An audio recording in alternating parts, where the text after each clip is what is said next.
Good morning, everyone. Welcome to this webinar. I'm really delighted to be with you this morning to discuss the growing space given to open data in the context of the ongoing transformations implemented in the energy sector.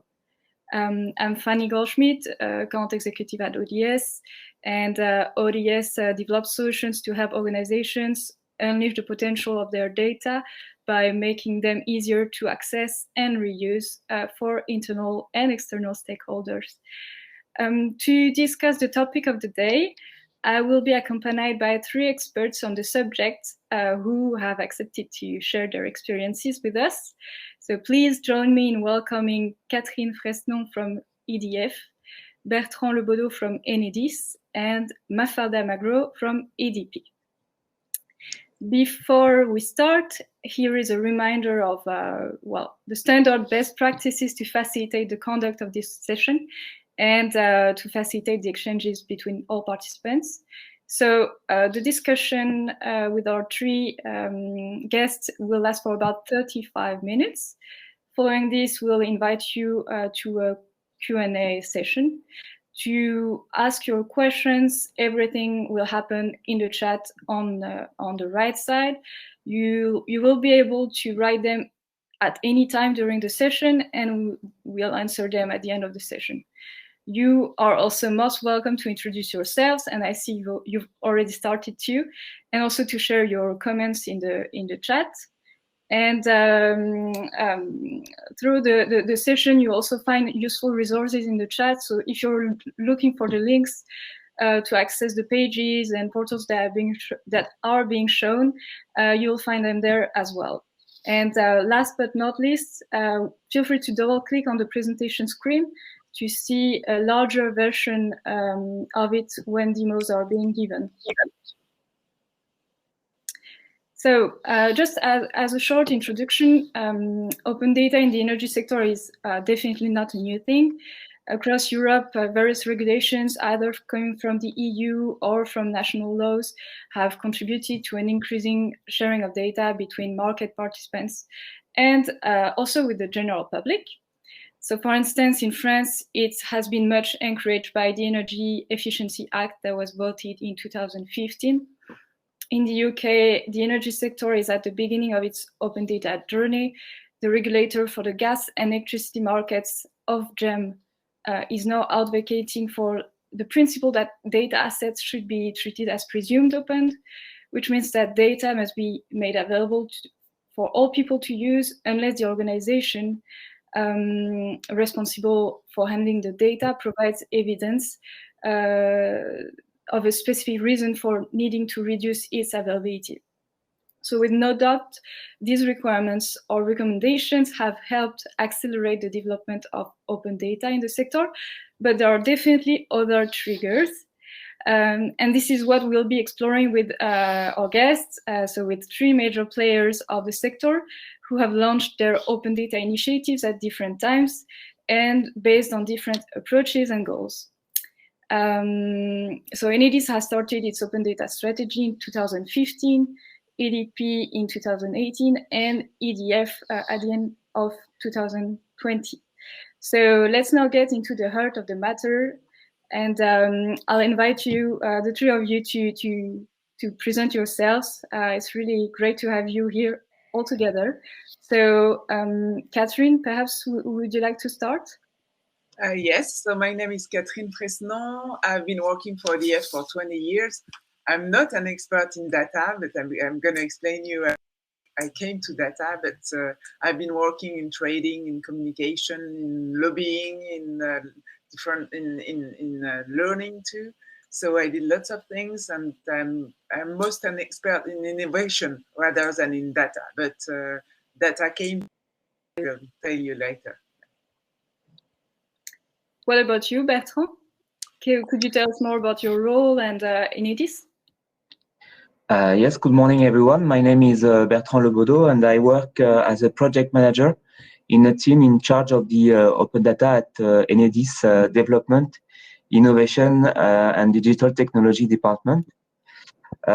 Maybe I can do a short introduction about what is Enedis. It is the main electricity distribution system operator, so DSO in France, and we operate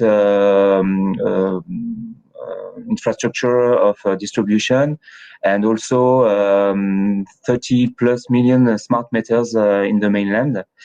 So that is to say, we are a major data producer and provider, and we present also ourselves as a data operator.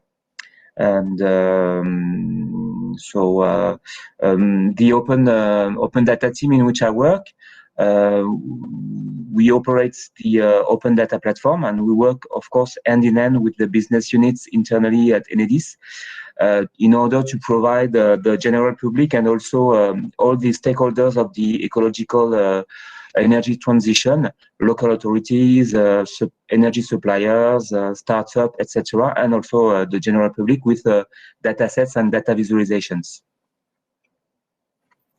Thank you, Bertrand. Well, last but not least, Mafalda. So, hello, good morning, everyone. So, first of all, I would like to thank Open Data Soft for this invitation. It is a pleasure to be here talking about this trending topic, and also congratulate you for this type of initiative that will certainly help us moving forward to an open data paradigm, especially in the energy sector. A quick introduction about myself. So my name is Mafalda Magro. I have a master's in aerospace engineering, and I joined EDP Group in 2019 on behalf of the EDP trainee program.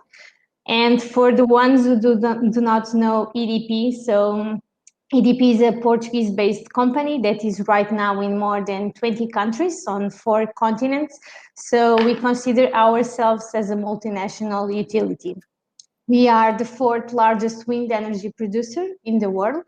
74% of our electricity is produced with renewable energy sources, and we cover pretty much all the energy value chain. So from generation, distribution, transportation, and also the retail. We supply electricity and gas to more than 9 million customers. EDP Group is divided into several business units or small companies, and I work in the business unit called EDP Innovation in the Cleaner Energy team. So here my role or my mission is to make sure we bring innovation to the other EDP business units, particularly on projects related with renewable energy generation. So I'm talking about wind, solar, wave, hydro, and etc. Not only on the technology itself, but also looking for solutions that may allow EDP to manage its assets in a more efficient way through digitalization and automation, as well as looking for ways to extract more data from our assets. So last but not least, we are constantly looking for new business opportunities, namely to address the decarbonization on our to electrify sector. And that's why we have been working and looking a lot into the hydrogen topic more recently. Thank you, Mafalda. Well, thank you all for explaining your respective roles and telling us more about your backgrounds. So, well, we'll now start talking about your respective open data journeys. So, Bertrand, perhaps could you start and tell us more about the open data journey of Enedis, and also tell us a bit about the company's main objectives? Yes, of course. So. To begin with, as a public DSO, Enedis provides and manages a lot of information to fulfill its mission. We are a producer of data, and so data management has always been a part of our DNA. We've been measuring and modeling the energy consumption of 36 million customers, providing communities and authorities with a number of indicators on the energy market, territorial dynamics, the transit of electricity on the network. And in 2015, Enedis took a step further by becoming the first European DSO to publish energy data on an open data platform. Since then, we the data made available publicly by Enedis has greatly widened, and we currently publish a wide range of data from electricity supply quality, electrical vehicle connection points, renewable energy power plants mapping, data on flexibility, consumption, production data at mesh size up to the neighborhood. I think what is important to stress is that at the beginning of our open data, there is a real impulse from Enedis top management to be proactive towards the needs of the energy transition stakeholders. Also in the context of regulation, changing regulations, and implementation of ambitious ecological goals, both at European and national level. So it was a challenge for our company, and we decided to be proactive on the field, on the data field. It responds to an ambition. This decision, this impulse from the top management responded to an ambition to improve our transparency, which is, I think, open data is a great way to prove the transparency of our company, and to promote Enedis as a reference data for the electricity. To promote Enedis data as a reference data for the electricity system, and also support our local communities and authorities in the implementation of the ecological energy transitions, to present ourselves as our partner through the data we provide on open data. Of course, we also had to meet regulatory obligations, because we have two important laws in France: law for energy transition for green growth in 2015, and also the law for digitalization of the economy in 2016. So this project, the open data openness, enables also us to respond to these regulatory requirements. I must also add that what is important is the condition of this process of transparency and openness is, of course, the data protection, of which Enedis is responsible. This is really important if we want to be a confident, a data operator of confidence. And all data published are processed and verified to ensure that it does not reveal personal information, data, and commercially sensitive information. Okay, thank you very much, Bertrand. Mafalda, I think your initiative is also tightly related to facilitating the energy transition, but the project has been implemented with quite a different approach. So could you please tell us more about that? Sure. So at EDP, we continue to seek more and better knowledge to innovate the energy sector and meet the inherent challenges of the current energy transition. So on a daily basis, EDP collects data from a dense sensors network that is distributed throughout the entire energy value chain, from the generation to the commercialization of energy. The data held by EDP is undoubtedly a source of valuable information that can be converted into knowledge if further explored. So we believe that this data is relevant to progress towards a cleaner and a more sustainable future. The valuable information contained in these records is made available for universities, for researchers, for startups to develop the assets and analytic tools of the future. So we want to unleash the value of the data we have on our fingertips. We want to continue at the edge of innovation, but we do know that we can't do this alone. So the EDP Open Data project at EDP starts in 2018, and it is an online platform conceived from an open perspective. And it aims to promote active collaboration between stakeholders and the community through the sharing of EDP's operational asset data and research projects. I can say that it has mainly two cornerstones. So we use it not only to share data with the community, but also to promote online challenges and hackathons to put your skills to tests. And we have really interesting prizes to encourage the community to find solutions to our real energy world problems. Right now, we have 24 data sets available related with some of our renewable assets, like PV power plants and wind turbines. And we also have data from a thermal power plant. We already promoted several challenges in the platform and in partnership with university and R&D events. We believe that making this data available will make it easier for us to improve the efficiency of our assets and also reducing costs related to predictive maintenance. In fact, at EDP, we truly believe that sharing what we know is the best way of assuring that we keep innovating. Thank you, Mafalda. Catherine, well, EDF is quite a big newcomer in the open data landscape. And I believe that we're all longing to learn more about the group's open data journey as well before its actual launch.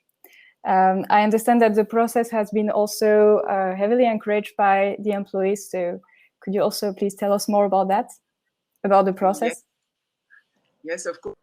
In fact, it's funny because EDF is huge and our open data is very small right now because we were born like 6 months ago. But the original thing is that first we have no constraints. We have no regulatory requirement contrary to the distributor to have to have an open. The committee of EDF has not decided to do it like 4 years ago or before. The people, in fact, it's the employees who have decided to do it. They have, because we had a intelligence collective process, which is called Parlons Énergie, let's talk about energy, and all the employees of EDF, all the volunteers, of course, are not, they could come or not come, but they could come to kind of groups. You will show, you will see some groups here. It's some dialogues about everything. I mean, all the subjects about energy we had, and you see me as a dialogueur. I was like a volunteer to animate these groups, and we had a lot of subjects such as I don't know, storage, hydrogen, nuclear, and everything. And these very short groups, we have collected lots of ideas about everything. At the same time, on the group, that you see on the right, you have a member of the committee of direction of EDF talking about strategy. So we had all these groups all over France, all over places, and then we have converged on themes, on subjects, and we had, of course, nuclear, all energy, and it was a surprise for us because data came data was one of the subjects. So we have decided to make a strategic subject. And we had lots of ideas, and then we took all subjects. And for once a week, I have this. I was in charge of this team. We had a core team with like 8 people, and every week we were having a meeting and propose some ideas to salaries. So we are gathering all the ideas about data, and we have to salaries all the employees to add ideas. And so we had this platform. And during 6 months, platform plus one data, we did it with, again, volunteers. And we have made this subject. You can see on the slide after, you can see this data day. So we had, again, some focus groups, again, some pitches about subjects. And one of the subjects was open data. So on the slide just further, you can see we had this open data platform, and there was about acculturation. That means that all the employees wanted to have more culture about data, because lots of people are not really sensitive to the quality of data. So that was one of the subjects. So we have developed this acculturation and the platform, and it took us finally 6 months to open the platform. And instead of having a PowerPoint when we came to the COMEX, to the Committee of Direction of EDF, we came with a film, a movie that we did homemade. You will recognize my voice. It's just homemade. We didn't ask any agency or everything, but we wanted to convince this COMEX to take it and to open the data, because it's not so easy for EDF to open data. It's not very natural. We had no constraints. They were not obliged to do it. So we did this little movie with our strategy, and you will see how we did it quite simply, in fact. Les salariés d'EDF ont plébiscité l'open data lors des dialogues de Parlons Énergie. Alors, qu'attendons-nous pour y aller? L'open data est une démarche qui vise à rendre les données numériques accessibles et exploitables par tous. Pour EDF, l'open data consisterait à publier sur une plateforme ouverte et centralisée des informations, des statistiques, des cartographies, des données économiques, financières, environnementales, sociales, etc. Des données nouvelles, plus détaillées? Non. Juste celles que l'on publie déjà, mais qui sont aujourd'hui éparpillées un peu partout sur nos sites, dans des formats certes visuels, mais difficilement exploitables. C'est la grande différence. Les données seraient désormais publiées dans un format qui facilite la réutilisation. Côté collectivités et autres acteurs publics de l'énergie, la diffusion des données publiques est une obligation légale. Pour EDF, c'est le cas de certaines données publiées dans le rapport annuel ou le doc de référence. Alors, comment faire? On publierait nos données de manière progressive et maîtrisée. Un cadre juridique et une gouvernance permettra à chaque métier de décider ce qui peut être ouvert ou pas. Encore une fois, pour démarrer, on centraliserait sur la plateforme d'open data les données déjà ouvertes dans le groupe. Les salariés ont mis en évidence plusieurs raisons de lancer une plateforme d'open data maintenant. 1, parce que l'on veut simplifier. Open data, ça veut dire ouvert à l'externe. Mais ce que nous ont dit les entreprises qui sont passées par là, c'est qu'en ouvrant à l'externe, on en fait surtout profiter l'interne. Les salariés en sont les premiers bénéficiaires. Elles disent aussi que c'est le lieu où les données sont justes et validées, et ça fait gagner du temps aux salariés. Pour nos interlocuteurs, récupérer des données à travers un tableau Excel tout beau, tout prêt et sans erreur est bien plus simple que de reconstituer un tableau d'après un PDF sur edf.com. Ce sont pourtant les mêmes données, mais plus simples d'accès. Ça facilite ainsi l'innovation par le réusage des données. 2, parce que l'on veut de la transparence. Et non, nous n'avons rien à cacher. Et franchement, n'est-ce pas plus naturel d'être le porte-parole de référence plutôt que de laisser d'autres parler à notre place? L'accès à l'information est ouvert, simple, et notre image ne pourra qu'en bénéficier. La transparence, c'est aussi mettre les données sur la table pour dialoguer avec nos parties prenantes. Ainsi, on crée un climat de confiance propice aux opportunités de business avec des startups ou d'autres. 3, parce que l'on va sécuriser nos données. Le dispositif d'open data permet de savoir qui récupère quelles données. Il permet aussi d'accorder des licences pour certaines données. Ce n'est pas parce qu'une donnée est sur Internet qu'elle n'est pas soumise à des règles précises. On pourra même régler les niveaux qui vont bien selon les publics et les usages des données. La sécurisation, c'est aussi une gouvernance des données très stricte. L'ouverture se fera à discrétion des métiers et on a écrit les règles de niveau groupe qui cadrent tout ça. Bref, c'est ouvert, mais c'est plus que cadré. La donnée est au cœur de la performance de l'entreprise. La donnée apporte de la valeur car elle aide à résoudre des problèmes et permet de développer de nouveaux business. Allez visiter l'Open Data de la SNCF et vous pourrez vérifier vous-même les informations sur les retards de votre ligne de train. Ou bien, vous découvrirez peut-être qu'ils font l'objet de fake news. L'ouverture des données est un levier fort de productivité individuelle et de performance collective. On a tous à y gagner. Et, parole de salariés, dépensons notre énergie à exploiter la donnée plutôt qu'à y accéder.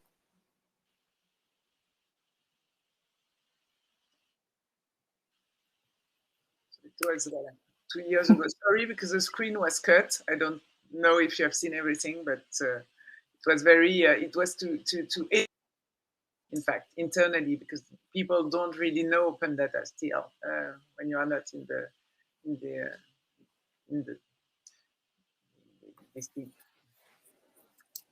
Thank you, Catherine. Well, it's very inspiring to better understand what has helped the group kick off this open data project.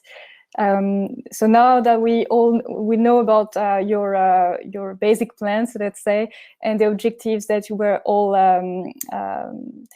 let's say aiming for or pursuing, I'd like you to tell us more about the stages in the development or deployment of your open data projects, and perhaps a bit more about where you currently are in your respective projects. So Mafalda, would you like to start? So regarding the stage of deployment, it will always depend on the type of problem we are trying to solve inside our business units. For example, if you want to publish a challenge with our open data, we start by understanding with the business unit if they have any problem arising. After understanding and defining the problem, we start to build and define a possible challenge while processing and selecting the type of data that we want or need to share. There is then a process of anonymizing the data to make it open to everyone. We then define the licenses for data usage, and we publish and promote a challenge for the entire community. And finally, we analyze the proposed solution with the respective business units to see if any can fulfill their needs. Now, I will do a short demo on our open data platform. If you can help me, Fanny. Sure. Thank you. So, to access our open data platform, you just need to go to opendata.edp.com. Then to make sure you have access to all the data that is available, you would need to register an account. Since we don't have much time, I would like to highlight two tools in the portal, the data tab and the challenges tab. Starting with the data tab, here you can see our 24 open data sets. And just as an example, I will open the SunLab Faro Mateo 2018. So here you can see information related with the data set, such as the type of data available, its granularity and system specification. Then changing to the table tab, you can see the data in a table format. In the Analyze tab, the data can be visualized as a plot, and it can also be exported under the Export tab in 3 different formats. Finally, if you want to integrate this data with your own applications, we exposed an API that you can use. Going now to the Challenges tab. So here you can see some of our challenges already presented to the community, and selecting the inside the boiler as an example, you can see here the deadline for applications, the price, and the description of the challenge. This challenge was promoted in partnership with EDP Generation, or in Portuguese, EDP Produção, with the main goal of developing an algorithm to analyze the conditions inside the boilers and anticipate the appearance of slagging. You can also see the data available for this challenge, the rules, and the evaluation criteria. Yeah. Nevertheless, I invite you all to explore the platform by yourselves after the webinar and register to have access to our data. Thank you, Mafalda. So yeah, we see that in the end, your initiative is very much user case oriented. So it's very interesting to know about that. Bertrand, I would also like to ask you about the actual implementation of the open data project at Enedis, which we are all longing to know more about because Enedis has been pioneering in this subject. So how did you actually structure the initiative, and how did the project develop over time?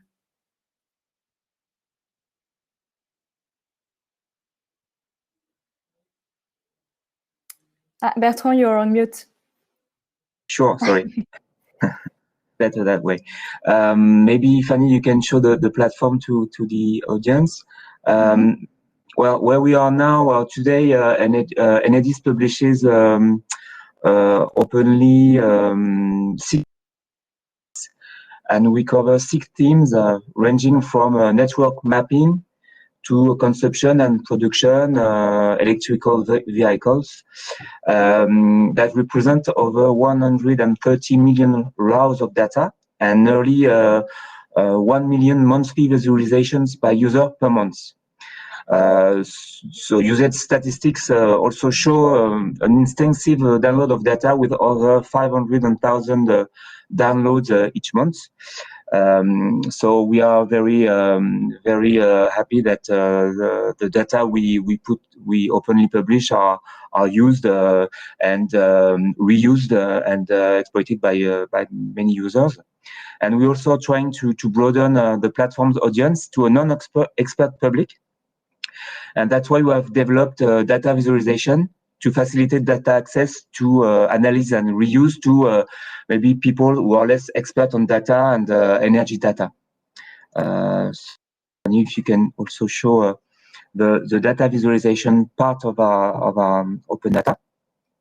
So we are here, so it's in French. I'm sorry for non-French speaking, but this is here. You can see consumption, electricity consumption, and also thermosensibility of the consumption. So the part of the energy, electricity consumption that is directly due to the weather. So, and for example, the local communities can see the part of the consumption and even the parts of some cities where there are maybe some energy efficiency works to be done. So to explain also the how we put in place the open data. So at the beginning of our journey, we put in place a data to audit company data, their sensitivity in terms of publication, and also the condition for anonymizing data for open data publication. We started by publishing the regulated data. Data on consumption, some data on consumption and production, but we gradually build up our open data by publishing 2 or 3 new data sets per year, tackling the variety of topics that needs to be covered to meet the user's needs in the ecological transition. So we have a user-centric approach regarding the publication that we will make available openly. So now, as our process is getting more and more mature, we need to keep developing our data in a user-centric way, as I told previously, by focusing on targets, main targets, and their use cases. So, for instance, thanks to one data visualization, which we call the bilan de mon territoire in French, so my territory in English, we developed especially for the local authorities, that is to say regions, cities, departments, French. So these local communities can generate by themselves an energy summary report using the data available on our platform. So the local authorities can easily download, print, and reuse that report in their, for example, in their inventories to see where they are regarding the data, the energy transition, and also oversee the progress of their energy transition policies. Of course, this is an open data report, and any citizen can download and access the data regarding its own community or its own city, region, or make comparison with other regions and other cities. Maybe I can watch the.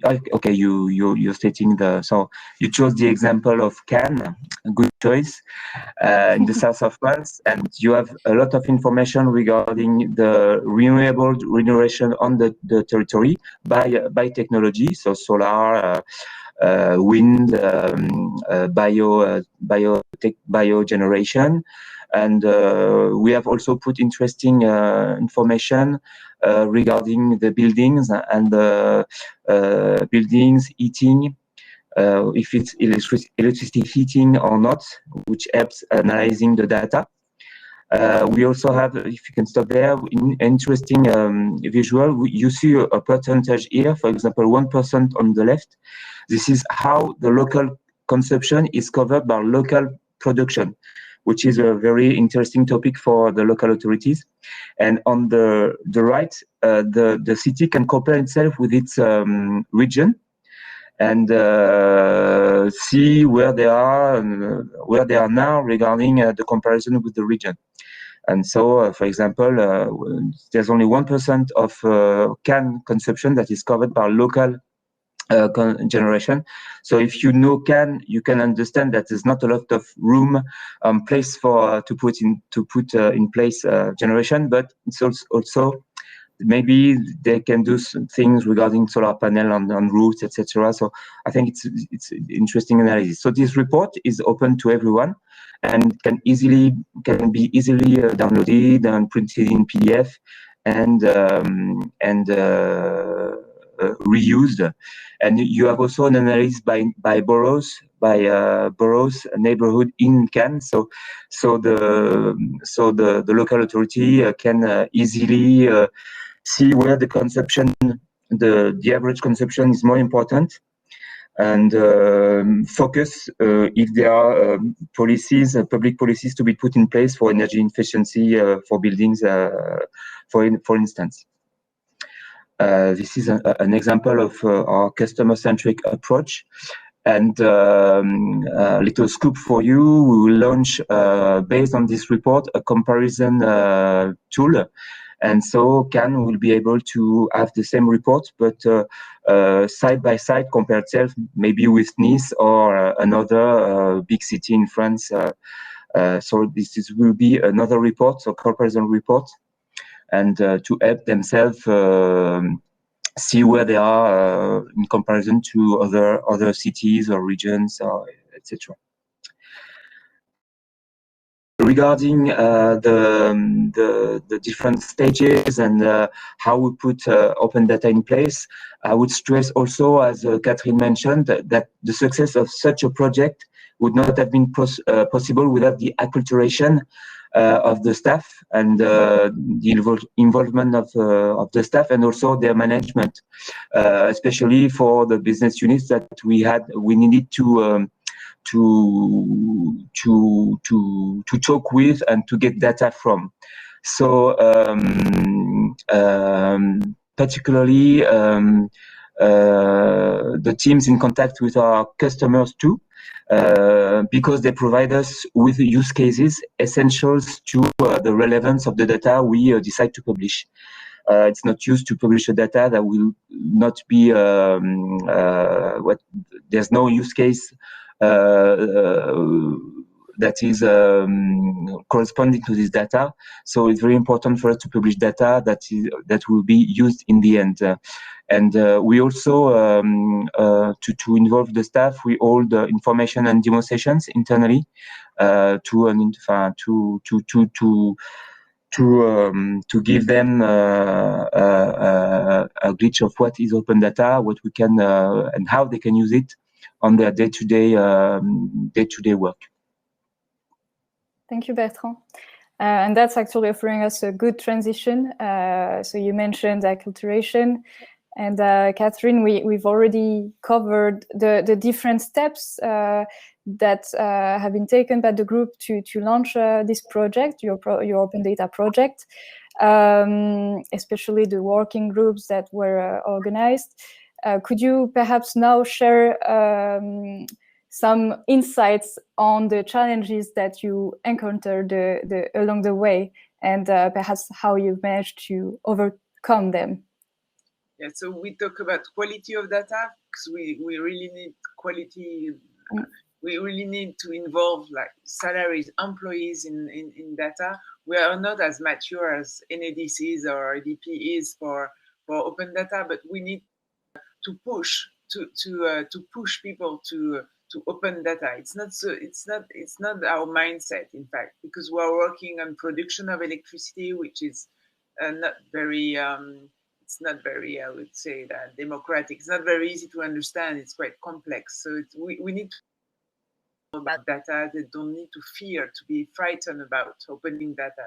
So we have begun by launching like very already published data that you see here. So as I said, we are not very mature. We begin, and we have to convince direction to open data. So this is our.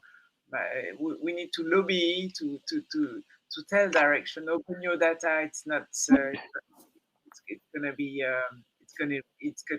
We don't know what it's going to be used to. I mean, we don't know what's going to happen with this data. So it's kind of you don't really know, but we have to take the risk of doing it. So this is what we did. So we do acculturation and open data at the same time. And we would like to have a wide range of data, and as wide as the group is. I mean, we would like to have data on mobility. We would like to have data on financial data. We would like to have data on, I don't know, all we can. We want to show that the group is quite wide, and we want to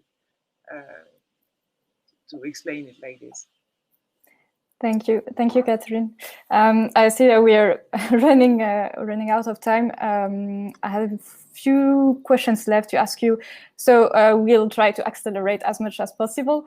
My next question was about basically I think something everyone wonders. What are the benefits and key results that you have experienced so far? So you started with specific outcomes that you were expecting, and now a posteriori, what are the benefits that you see? So perhaps Catherine, would you like to start very briefly? Yes, we need, in fact, we need to work on good validation of data. This is what we need to work on, because it's too complicated to validate data right now. We tried for 3 months, and we have to simplify all the process, in fact. So this is what we need to work on, but and we don't really see what the benefits right now, because we are too young. In fact, we don't really see what the benefits. We know that there is a benefit with image, of course, but that's all right now. Yeah, sure. Mafalda? Starting to talk a bit about the advantages of open data, the one that came straight to my mind is that it helps to create new and better knowledge. By ensuring that databases are more widely available, a wide range of energy research projects will be able to accelerate their work and deliver findings or technology that are stronger, since they are based on real data. Opening data can also easily facilitate the acceptance of innovative projects and test new products and methodologies. And I can give you an example. At EDP Innovation, we work with a lot of startups who need to validate their concepts and solutions. And in this sense, it is very good to have already a process data set that can be used by them, so we can also see their results applied to real data. Last year, a startup with a solution for wind turbines predictive maintenance engaged us in order to work together on a proof of concept. And since we already had some data sets collected and processed, it was easier and faster for them to test their technology and algorithms and show us some results that we could compare with our real assets. So this was really essential on our decision making. Another advantage or benefit in opening data is that, is to reinforce that we are open to collaboration. So we want to exchange ideas and insights on data analysis methods, and we want to work with our community in a dynamic and innovative projects. And open data can play a major role in promoting these ideas. So this type of collaboration can also help us to identify valuable human resources for the company. Thank you, Mafalda. Bertrand, very quickly. So before we take questions. So could you tell us more about, yes, the benefits as experienced from Enedis perspective, and perhaps a few, I would say, best practices that you'd like to share with the participants? Yes, sure. Well, Enedis contributes as a public service. Enedis contributes as a partner to the implementation of the ecological transition. So open data is a useful tool for our teams in contact with local communities to provide answers to their needs regarding their environmental policies, such as electric consumption monitoring or energy renovation of buildings. And we also have, it's also the opportunity for us, publishing open data, to have interesting exchanges with universities through exchanges with researchers, but also datathon that we organize within universities. Regarding the best practice, the best practice, well, we endeavor to maintain a user-centric approach. I think it's really important, and the pace of publication and new and diversified data sets that meet the needs of the ecological transition stakeholders. We put in place a working group that focuses on the use cases of our customers. So, and we continuously improve our UX on our platform and regularly communicate both internally and externally on these improvements and on the new publications. And in doing so, we are trying to broaden our audience and show the public that open data is not only for data experts, but is also accessible for all and benefits everyone. So Thank you, Bertrand. Catherine, Mafalda, did you want to add anything regarding best practices or advice that you would like to share? Or not necessarily? No? Okay, so because we're very, very late, we'll go to the questions. So I see that some of you have already raised a few questions. Don't hesitate to ask them in the chat section. So I'll start with a question from Steve Mould from UK Power Networks. For anyone thinking of developing an open data portal, what advice would you give them? Is there anything that any of the three of you would like to add?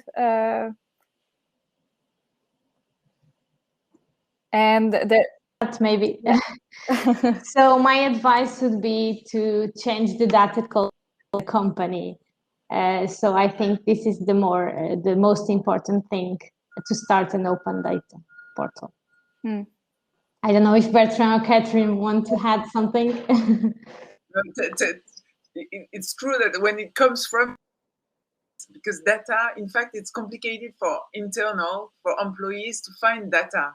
They don't really know if they're validated, if they can use them. And so that can be a leverage to say to the direction, it's going to be easier for your salaries, it's going to be faster, because as far as it's open for externally, but also internally. So it can maybe simplify the process internally too, and ask the employees to have one, because it's anyway, maybe one day we'll have a constraint. I mean, a regulatory. I mean, the law will oblige us to do it. So it's better to do it before.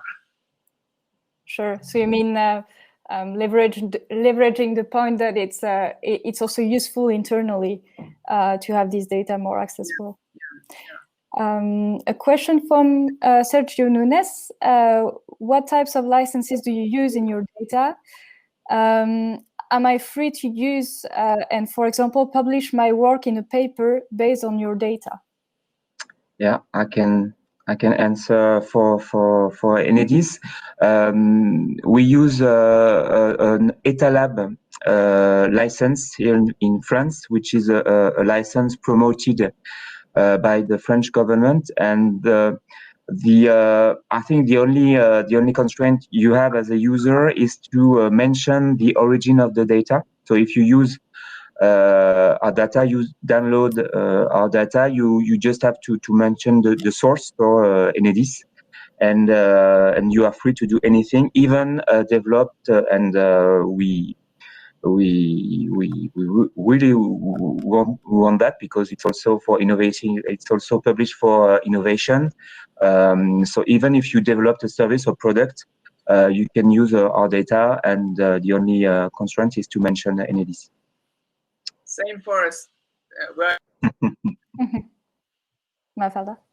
For us too. So we want to keep our data sets as open as possible, but you can find all the information of the license in the Open Data Portal.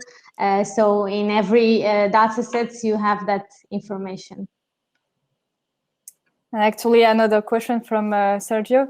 For EDP, for Mafalda, do you plan to release more challenges this year? Okay, so right now we are promoting a challenge in partnership with the Swiss wind platform to test their approach and to find algorithms that EDP renewables could replicate internally on the wind turbine predictive maintenance, and to attract more audience to the EDP open data. At the same time, we have been working with some Portuguese universities to promote some small challenges in a classroom environment. But yes, we do plan to launch some challenges in the platform until the end of the year, so please keep an eye on our platform. So I see another question from Frederic Tant. The EP directive on open data and the reuse of public sector information, so the PSI directive, how have you interpreted or understood this directive, and when are you compliant, or when will you be compliant with that directive? I'm sorry, can you repeat the question, Fanny? The question is about the PSI directive. So basically, how do you understand? How do you apply what's required by the directive, the PSI directive on open data, and how do you make yourselves compliant with the directive? I think we need to analyze always the sensitivity of the data that we have, and so to be cautious with the information that we open. But I think we are compliant with everything we publish online. Yes, same for us. Yes. Yeah, for us too, of course. Yeah. Frederic, did you want to add something in this regard?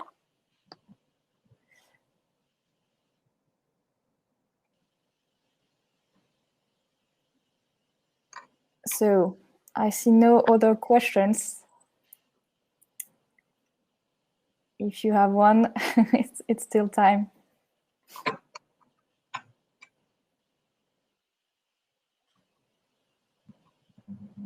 No?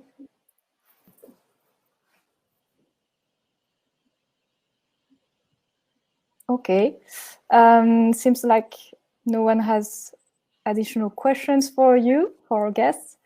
So since we are already quite late, we'll close the conversation. So once again, thank you very much, everyone, for joining us, and also for your questions and for participating overall. Thank you to our three guests for preparing this webinar with us and accepting to share their respective experiences. So a replay of the webinar will be shared with you shortly via email.